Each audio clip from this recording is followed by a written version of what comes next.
Olá, meninas, tudo bom? Hoje é 3 de março de 2026, hoje é terça-feira. Hoje nós estamos no nosso 7º dia da caminhada de oração 13. O tema do dia é: não diga que os dias passados foram melhores do que estes. Eclesiastes, capítulo 7, versículo 10, é o nosso versículo-chave. Depois estaremos lendo Gênesis, capítulo 41 e Rute, capítulo 4. Ontem nós falamos sobre o jubileu, né, essa transição que quem faz 50 anos tem, é uma transição bem puxada, muitas coisas mudam, né? Cada fase, cada década tem a sua transição, mas os 50 ele nos puxa aí bem além, e parece que ele te refaz. Por isso que eu gosto dessa palavra do vaso na mão do oleiro, porque é como se a gente fosse ser refeita. A vida está nos chamando para ser refeita. E, e aí nós estamos nesse caminho, nesse processo dessa caminhada de oração, nós estamos aí acendendo essa candeia, acendendo a luz para a gente enxergar dentro de nós tudo que precisa ser colocado no lugar, tudo que precisa ser encontrado. Estamos limpando a nossa casa, né? Porque a mulher da dracma, ela limpava a sua casa e procurava. Então, nós estamos limpando. A palavra, ela nos limpa, ela tem esse poder. Nós estamos limpando os nossos vasos, tirando as raízes de amargura, tanto por dentro quanto por fora. Tudo aquilo que nos impede de receber o novo. Então, cada devocional vai fazendo esse papel. E o hoje é um presente. E como nós vamos estar falando um pouco do passado, a gente precisa já colocar isso no nosso coração. O hoje é um presente. Todos os dias foram um presente, mas o presente hoje é que nós necessitamos abrir esse presente de hoje. Passado tem que ser lugar de gratidão e de lições da vida. E não só um ponto de aprisionamento. Porque o inimigo, ele, como eu disse, né, ele tira proveito de tudo e ele quer nos manter presos, sempre. Sempre o alvo do inimigo é prisão. Por isso que Jesus disse: eu vim para libertar os cativos. A Bíblia inteira é libertação, né? Começa com libertação do povo no Egito. Deus está sempre nos libertando, porque o alvo do inimigo é que a gente seja preso dentro de nós mesmos, nas nossas emoções, nos nossos medos, no nosso passado, para que a gente não viva aquilo que Deus quer. Vamos ler Eclesiastes capítulo 7, versículo 10, que fala assim: jamais diga, porque foram os dias passados melhores do que estes, porque não é sábio falar assim. Nós temos falado de sabedoria, né? Nós temos falado que quando a nossa candeia está acesa, a gente vai vivendo debaixo da luz, e a luz traz sabedoria. E já teve época de eu ler esse versículo e pensar assim: ah, esse versículo, não entendo esse versículo não, porque eu acho que parece que foi legal, sim, parece que foi muito melhor tal época. Mas hoje em dia eu já entendi, depois dessa libertação, eu entendi que Deus tem tanta coisa nova para fazer na nossa vida, e tem tantas coisas, depois desse tempo que eu já passei, né? Já cheguei nos 50, então eu tenho aí 5 décadas vividas. Já cheguei, não, olha só, gente, eu estou abraçando o novo com tanta rapidez que já cheguei. Cheguei, não, gente, eu estou no 49. Como está chegando nos 50, eu já vivi os 20, já vivi os 30, já vivi ali, né? Estou terminando essa fase, os 40, a fase de 0 a 10, e todas teve a sua importância, todo teve a sua manifestação ali da graça de Deus. Tivemos as nossas dificuldades, muitas, como eu falei ontem, né? Até dei temas para minhas décadas, né? Eu dei temas de época que foi o Egito, época que foi deserto, época que eu estou vivendo agora, que é eu acredito, e eu dei esse tema de terra prometida. Estou vivendo uma época de terra prometida. Tomar posse e viver coisas novas. Mas está falando aqui que não é sábio falar assim. E aí vamos ler aqui um pouquinho mais, versículo 11 em diante. Boa é a sabedoria, havendo herança e é de proveito para os que veem o sol. Então a gente precisa de sabedoria para viver todos os dias. A sabedoria protege como protege o dinheiro, mas o proveito da sabedoria é que ela te dá vida ao possuidor. Versículo 13, atenta para as obras de Deus, pois quem pode endireitar o que ele torceu? E agora esse versículo. No dia da prosperidade, goza do bem, mas no dia da adversidade, considera em que Deus fez tanto este como aquele, para que o homem nada descubra do que há de vir depois dele. Então, Deus é um Deus que fez tanto o dia bom quanto o dia mau, tanto o dia de glória quanto os dias de luta. E aqui está falando que Deus permite que o homem viva sem saber o que há de vir, porque esse é o futuro, né, irmãs? A gente não sabe o que há de vir sobre a nossa vida. Um outro versículo aqui de Eclesiastes, capítulo 7, é o 8, que fala assim: melhor é o fim das coisas do que o seu princípio. Melhor é o paciente do que o arrogante. Eu também não entendia muito esse versículo. Pensava, como assim? Que melhor é o fim do que o começo? E eu amo o começo, né? Então, para mim, tinha essa dificuldade. Como eu já falei, eu amo segunda-feira, que é início, eu amo o início do ano, eu amo quando é o meu aniversário, porque é um novo início, eu amo o início de ciclo, eu amo o início. Então, para mim, esse versículo me confrontava. Como assim que o fim é melhor do que o começo? Mas hoje também, depois de viver um pouquinho já, né, a gente vai entendendo que o fim não é bem, não vou dizer o fim, mas depois de tudo que você já passou. Então, quando você ganha um bebê, por exemplo, é uma fase maravilhosa. Você acha assim, eu tô no céu, tô no paraíso, é o melhor amor do mundo, e é verdade, glória a Deus por isso. Mas quando você consegue chegar lá, que você, igual agora no meu caso, né, que eu já tenho uma filha de 20, mas tem muitas mulheres aí que já têm filhos casados, tem neto. Quando você chega lá na frente, que você vê o resultado de todo aquele seu trabalho, de quando você ganhou seu filho, e cuidou, e educou, e levou para a escola, e toda aquele caminhar que a gente sabe, você olha para o fruto e fala: uau, valeu a pena. Uau, é bem mais doce mesmo do que lá no início. Então, tudo tem sua importância, irmãs. Eu não estou dizendo que uma coisa é mais importante que a outra.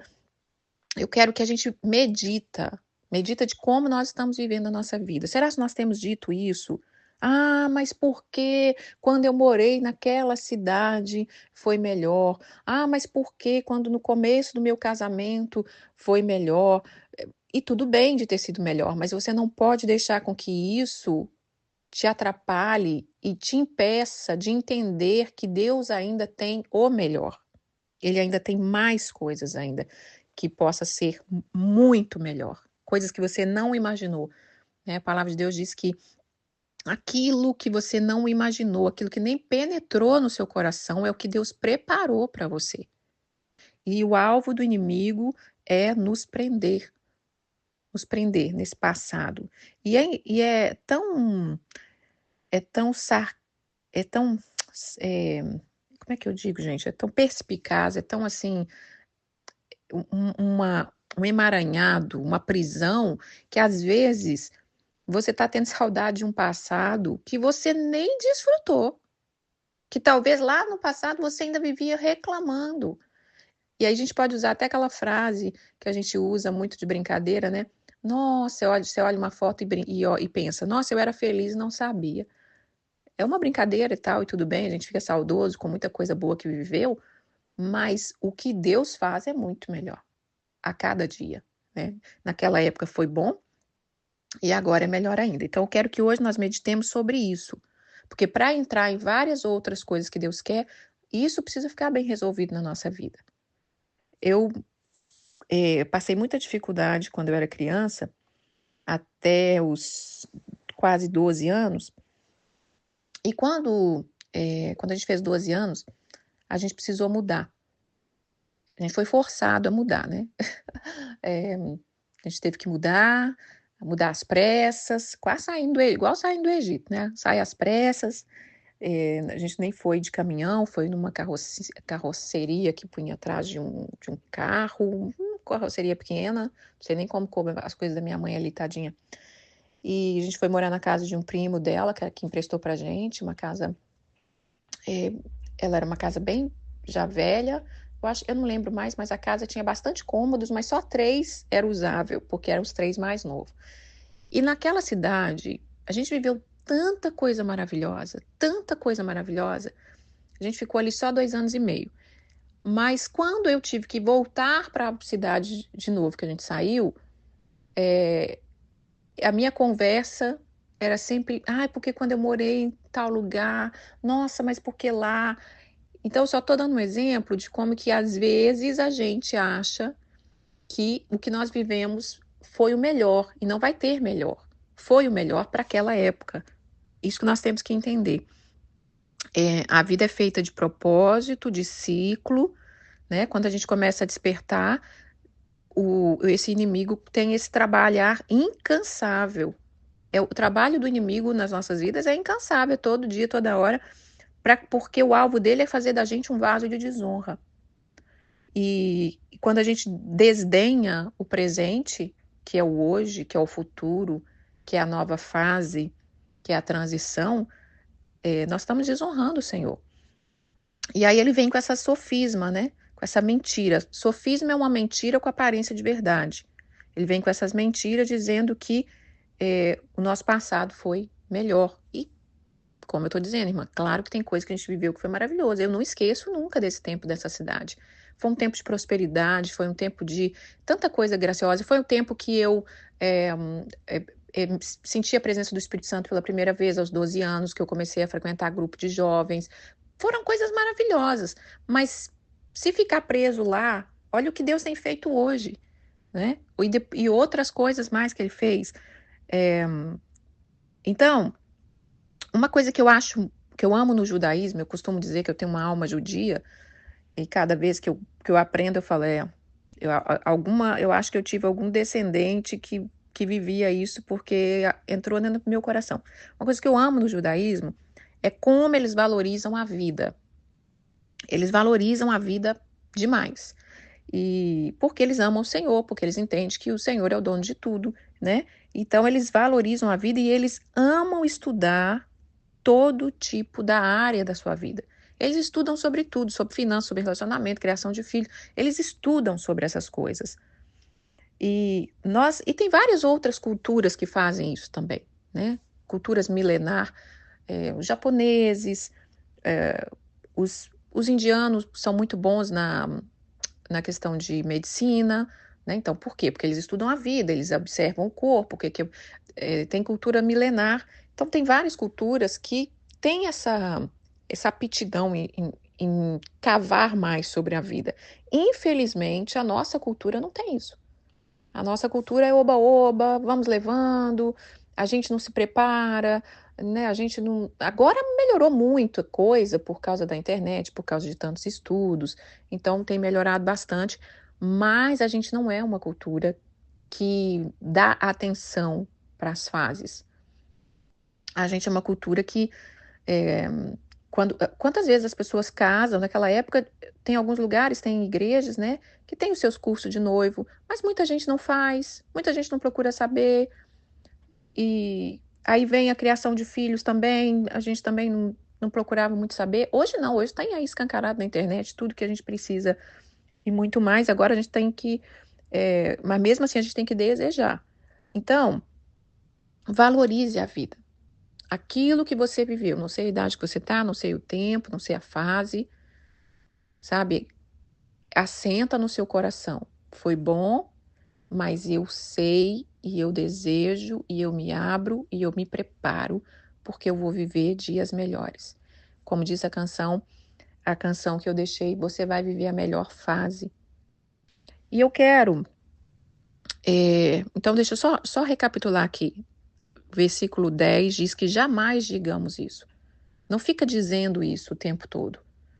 Porque quando os meus filhos eram pequenos, porque muitas vezes a gente tem medo do futuro, né? E a gente não sabe lidar com as coisas, os desafios que vêm do futuro, e a gente, mas quando os meus filhos eram pequenos, nossa, eu tenho uma saudade, e eu amo, tenho um morro de saudade quando a minha filha era pequena, eu costumo brincar se existisse uma máquina do tempo, para a gente poder voltar no passado e desfrutar, degustar, porque as lutas eram tão grandes que a gente não desfrutava. Pelo menos eu não, né? Eu não desfrutava, não sei vocês, mas eu sou a mais velha de 5 mulheres e, por último, depois que eu já estava casada, veio meu irmão. E eu falo que o meu sonho, eu sempre falo isso com a Rebeca, desde quando ela é criança, que a gente tem o nosso momento assim de conversa, eu falo, ai, que vontade que existisse uma máquina do tempo. Eu queria voltar lá quando eu era criança, quando as minhas irmãs eram criança, porque eu não desfrutei delas criança, né? Eu estava ali, estava ajudando minha mãe e tudo, mas de você lembrar daquela carinha, de você poder dar um abraço naquela criança ali, né? Na sua irmã criança, ou no seu filho, ou nos seus pais mais jovens, pais que já partiram, enfim, é, que a gente possa, assim, é, agradecer ao Senhor por tudo que nós vivemos, mas entender que Ele continua trabalhando na nossa vida, que Ele quer fazer coisas novas. Então, não é bom a gente ficar falando, né? Que, ai, mas por que quando? Mas por que quando? Para a gente não cair nesse erro de desdenhar o que Deus está fazendo. E no final, o versículo 14, que eu quero ler de novo. Entender que Deus fez o dia bom, mas ele também fez o dia mau. Considera isso, que ele fez tanto um quanto o outro.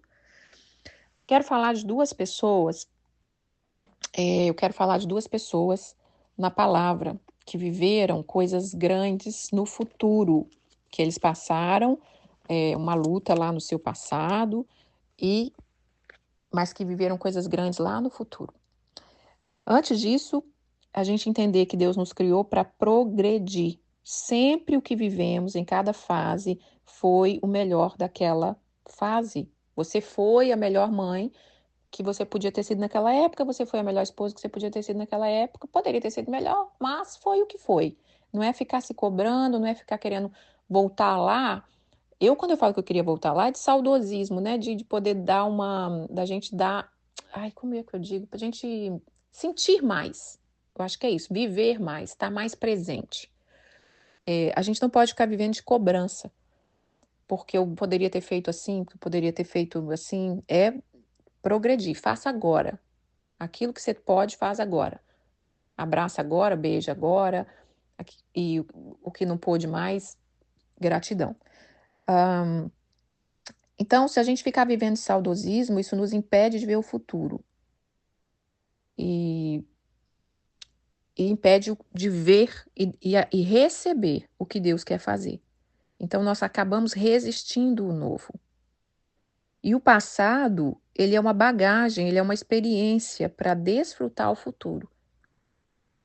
É uma bagagem, e Deus quer uma bagagem que seja uma bagagem de aprendizado. Quando a bagagem é de aprendizado e ela é de gratidão, ela fica uma bagagem mais leve. Mas se ela é uma bagagem cheia de coisas mal resolvida, sentimentos, prisões, aí ela fica uma bagagem muito pesada. E ao invés da gente viver o futuro, a gente sai arrastando com aquele peso. E a gente esquece que o futuro um dia vai se tornar passado. Então nós temos que aprender a viver o hoje, para que ele se torne um passado deleitoso, né? Um passado que a gente vai ter, às vezes, saudade, mas a gente vai entender, não, aqui eu vivi algo grandioso e se ele fez ontem, ele fará hoje e amanhã também. O passado tem que nos encher de esperança, não de tristeza, não de peso.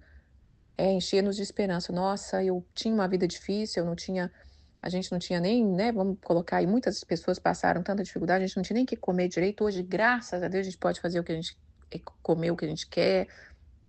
A gente casou, não tinha muita coisa. Hoje, graças a Deus, Deus está nos abençoando. E aí você tem que ir recebendo esse novo. Quero falar, dois personagens que eu quero falar aqui rapidinho. Gênesis, no capítulo 41 de Gênesis, fala sobre José.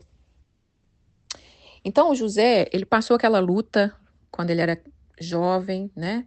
Ele tinha os seus sonhos, ele tinha promessa, ele foi vendido ali pelos seus irmãos para ser escravo no Egito. Ele tinha 17, por volta dos 17 anos, e ele vence o processo, né? Chega no Egito, todo mundo já sabe a história, ficou preso muito tempo, mas ele vence, ele assenta tudo diante dele, né? Ele mantém a candeia dele acesa, mesmo na prisão. Ele mantém o vaso dele limpo quando ele foge da mulher de Potifar. Ele mantém a integridade dele, ele mantém o contato dele e a intimidade dele com o Senhor, porque quando ele foge, ele disse: faria eu tal coisa contra o meu Senhor, né? Eu vou errar aqui, vou ter esse momento aqui de deleite, de erro contra o meu Senhor. E ele, então, depois que ele passou pela prova toda, que ele foi aprovado, ele reinou. Aí vamos lá, capítulo 41, versículo 46 de Gênesis. Estava falando assim, ó. Era José da idade de 30 anos, quando se apresentou a Faraó, rei do Egito, e andou por toda a terra. Nos 7 anos de fartura da terra, produziu em abundância. Ajuntou José todo o mantimento que houve na terra do Egito durante 7 anos e guardou nas cidades o mantimento do campo ao redor de cada cidade, foi guardada na mesma cidade. Assim ajuntou José muitíssimo cereal, como a areia do mar, até perder a conta, porque ia além das medidas. Antes de chegar a fome, nasceram 2 filhos de José, os quais lhe deu o nome. Vamos lá, José, o primogênito de José, versículo 51. José, o primogênito de José, chamou-se Manassés. E ele deu um significado, e esse significado é: Deus me fez esquecer de todos os meus trabalhos e de toda a casa do meu pai. 52, versículo 52, ao segundo filho chamou Efraim e disse: Deus me fez prosperar na terra da minha aflição. Aí vamos no 54, começaram a vir os 7 anos de fome, como José havia predito, e havia fome em toda a terra, mas em toda a terra do Egito havia pão. E José, um queridinho de Jacó, né, ganhou aquela túnica que sobressaía. O pai dele era um pai que tinha bens, né? Jacó era um homem de uma situação boa, era o protegidinho ali do Jacó, tinha seus irmãos. E de repente ele vive aquele caos de ser vendido, de estar longe da família, um jovem, queridinho ali, bem cuidado, ter que enfrentar tudo que ele enfrentou. E imagina ele passando pela prova, irmãs, e ele lá choramingando. Ah, porque, nossa, eu nunca mais vou viver algo bom. Eu nunca mais. Agora minha vida vai acabar, porque esse é o alvo que o inimigo tem. Principalmente quando nós mulheres chegamos nos 50, né? Muitas pensam que já acabou agora. Agora não sei o que vai ser. E entra naquele emaranhado, às vezes dá até depressão, síndrome do pânico, e deixa de se cuidar, já não vê mais graça em muita coisa. Tem muita gente assim, mas muita gente. E quanto mais vamos. E eu vou falar de um envelhecimento depois, mas quanto mais vai envelhecendo, se nós deixar o inimigo nos enganar, se a gente não se restabelecer a nossa força e o nosso propósito de vida no Senhor, é isso que ele quer fazer. É você chegar nos 50 desse jeito, e aí você pensa, vai se arrastando, e o que podia estar pior fica muito pior, porque quando chega nos 60 dessa forma, e 70, e aí vai, e o inimigo roubou os dias de vida da gente, o fôlego de vida. Então, por isso, lá em Eclesiastes diz: não diga que os dias passados foram melhores, né? Isso não é sábio. Então, ele desfrutou lá de quando ele era jovem. Imagina o tempo que ele passou de prisão. Ele ficou bastante tempo preso, quase 20 anos. Porque aqui está falando que ele só foi, se ele foi vendido quase com os 17 e ele reinou, começou a reinar com 30, quase 20 anos, né? Quase 20 anos, não, gente, estou ficando doida. 12, 13 anos. É, é muito tempo de luta, muito tempo de espera. Então, talvez ali ele pensou: agora acabou minha vida aqui, ué. Agora aqui o negócio é morrer nessa prisão mesmo. Só que o Deus que muda a história tinha algo muito grande para José. Então, colocou ele, além de colocar ele para reinar, cumprir nele a profecia, fazer ele exercitar o dom dele, porque foi através do dom dele de revelação dos sonhos e de governo, que ele tinha um dom de governo, né? Por isso que Deus deu essa estratégia para ele, e ele, iluminado, ele exercitou, porque ele não deixou a lâmpada dele apagar, mesmo na prisão, mesmo no cárceres, mesmo na escuridão, porque eu creio que cárcere naquela época é um lugar de escuridão. E eu amo quando ele fala no nome dos filhos dele. Ontem eu li uma frase num livro que falava: significado, propósito é a linguagem da alma. Mas eu vou acrescentar, eu acho que é a linguagem do espírito. É a linguagem que nós precisamos começar a falar conosco. Por isso que eu falo sempre: dê significado, aprende a dar significado na sua vida. Mesmo que seja um momento difícil, aprende a dar significado para o seu dia, para a sua história, para as suas fases. E ele deu o nome dos filhos dele. E o mais velho: Deus me fez esquecer de todo o meu trabalho e de toda a casa do meu pai. Então ele entendeu: eu não vou ficar chorando aqui, eu não vou ficar pensando, ai, porque eu era feliz, ai, porque cadê meu pai, cadê meus irmãos, porque fizeram isso comigo. Eu vou abrir meu coração para o novo. E o segundo, Efraim: Deus me fez prosperar na terra da aflição. Então ele dá um decreto para o passado, e ele dá um decreto para o futuro: Deus me fez prosperar. Então eu vou viver algo que Deus tem. Eu só preciso me alinhar. E aí, fala aqui sobre. Peraí, cadê o finalzinho aqui?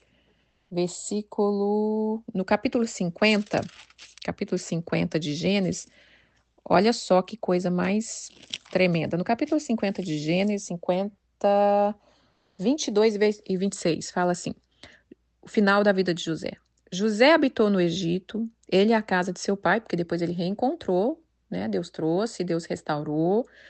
E ele viveu 110 anos. Presta atenção nisso, mas ele viveu 110 anos.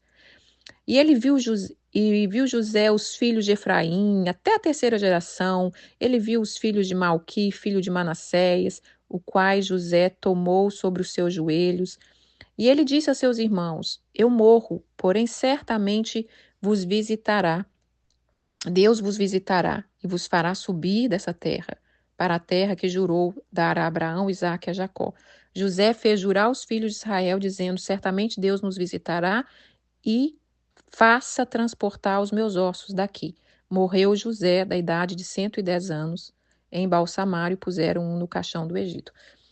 Ele ali no leito de morte, ele glorificando ao Senhor por tudo que ele fez, falando o que ele viu as gerações, até a terceira geração ali dos filhos dele, os netos, e eu quero falar nessa idade aqui, ele viveu 110 anos. Então vamos fazer a conta.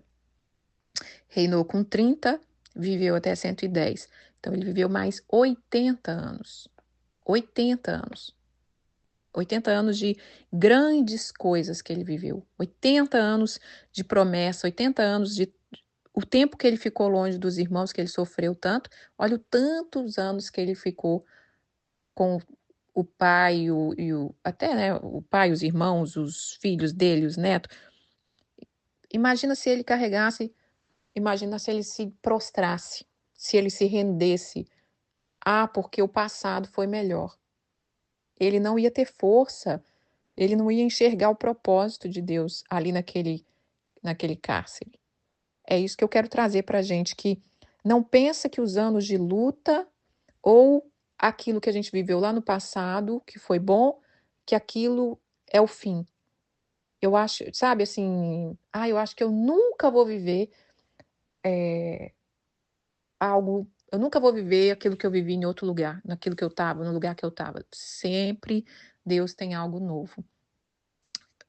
Vai deixar saudade, mas nós precisamos abraçar esse novo, e eu acho essa história incrível. Então, se você fez 50 anos, se você tem sentido, ou você fez 30, tá achando que tá, né, nossa, tá acabando a minha juventude, quando eu tinha 20, enfim, não fica preso a esse tipo de coisa. Deixa Deus te guiar, porque Ele tem grandes coisas para fazer para a gente. Não é fácil, não é fácil a gente desprender muitas vezes, mas Deus tem coisas grandes e vai nos surpreender. Ruth também aconteceu isso com Noemi. Vamos ler Ruth, em Ruth capítulo 4, no versículo 14 e 17. Ruth capítulo 4, versículo 14 e 17. Antes de ler Ruth, o que aconteceu com Ruth e Noemi? Na verdade, o livro é Ruth, mas eu quero falar de Noemi, né?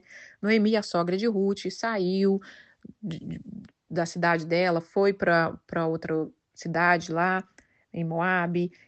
Lá ela perdeu o marido, perdeu os 2 filhos, e aí ela, né, os filhos casaram, as mulheres ficaram viúvas também, e ela volta para a cidade dela sem nada, ela volta com a nora somente, e ela até, as mulheres chegam para chamar ela, e ela fala, me chamem Mara, porque eu sou uma mulher de amargura de tudo que eu vivi.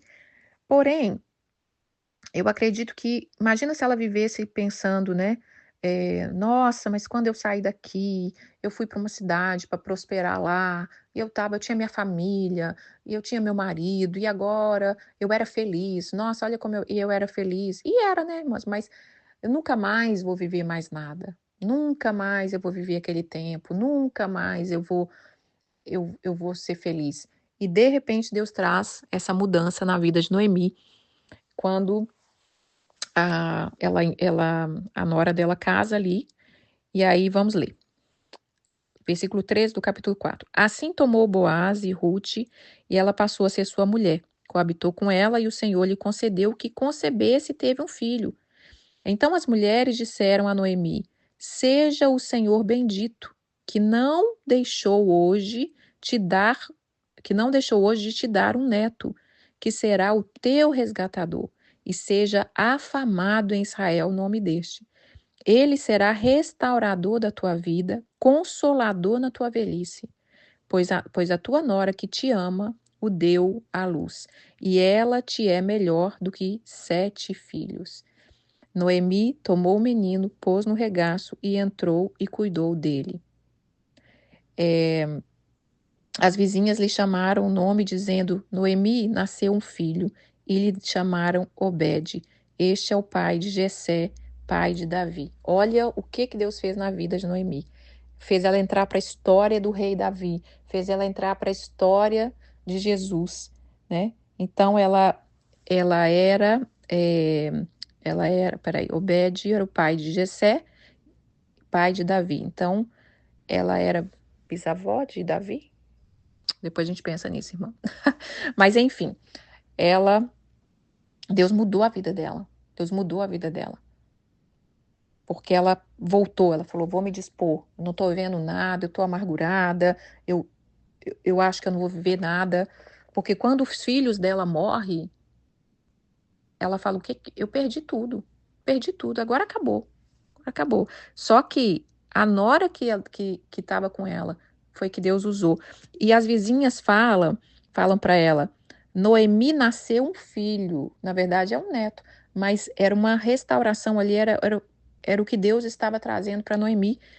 E está falando aqui que ele vai ser restaurador da sua vida, consolador da sua velhice. Ainda na nossa velhice, Deus tem algo para fazer, irmãs. Ainda na nossa velhice. Creia nisso, sabe? Viva isso. Não deixe o inimigo te sobrecarregar de que o futuro que você não vê futuro, de que os tempos passados foram melhores. Guarda na memória aquilo que Deus fez, mas que seja um combustível do que Deus fez para ele fazer novamente. E se estamos passando por situações difíceis, como disse Eclesiastes, não esquece que Deus fez tanto o dia bom quanto o dia mau. Ele tem o controle de todas as coisas. Ele tem o controle. A Bíblia diz que ele faz a ferida e ele a cura. Ele é o nosso bálsamo. Eu sei que não é fácil, mas eu sei que pessoas vivem coisas profundas, dores muito profundas. Perder uma pessoa que a gente ama deve ser uma das dores mais difíceis, mas ele tem cura.